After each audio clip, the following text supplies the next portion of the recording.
السلام علیکم ورحمۃ اللہ وبرکاتہ۔ Welcome to Islamic minutes.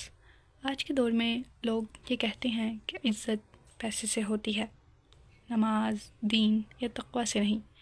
کیا واقعی ایسا ہے؟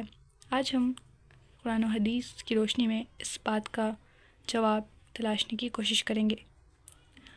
ہم ایک ایسے دور میں جی رہے ہیں جہاں مال و دولت کو سب کچھ سمجھا جاتا ہے۔ اگر کسی کے پاس اچھی گاڑی، بڑا گھر اور بینک بیلنس نہ ہو تو لوگ اس کو عزت نہیں دیتے ہیں، اور اگر یہی سب کچھ اس کے پاس ہو تو لوگ اسے عزت کی نگاہ سے دیکھتے ہیں۔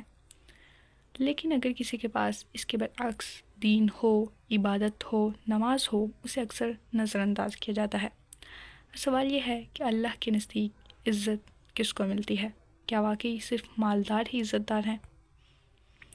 اللہ تعالیٰ نے قرآن مجید میں ارشاد فرمایا، جو کوئی عزت چاہتا ہے تو ساری عزت اللہ ہی کے لیے ہے، یعنی عزت کا اصل خزانہ اللہ کے پاس ہے، نہ کہ دنیا کی مال و دولت میں۔ اللہ تعالیٰ نے سورہ منافقون میں ارشاد فرمایا، جب منافقین نے کہا کہ عزت مدینہ میں صرف دولت مندوں کی ہے تو اللہ تعالیٰ نے اس کے جواب میں ارشاد فرمایا، عزت تو اللہ، اس کے رسول اور مومنین کے لیے ہے، مگر منافق نہیں جانتے۔ حضرت ابو ہریرہ رضی اللہ عنہ سے روایت ہے، رسول اللہ صلی اللہ علیہ وسلم نے ارشاد فرمایا، اللہ تعالیٰ تمہاری شکلوں اور مالوں کو نہیں دیکھتا بلکہ تمہارے دلوں اور اعمال کو دیکھتا ہے، یعنی اللہ کی نظر میں عزت کا معیار نہ مال ہے نہ لباس بلکہ نیت اور عمل ہے۔ ایک اور حدیث میں ارشاد ہوا، کیا میں تمہیں نہ بتاؤں کہ تم میں سب سے بہتر کون ہے؟ وہ جو اللہ سے زیادہ ڈرتا ہے، اگرچہ کالا ہو، غلام ہو اور اس کے جسم پر پرانے کپڑے ہوں۔ آج کل ہم نے عزت کا معیار خود ہی بدل دیا ہے۔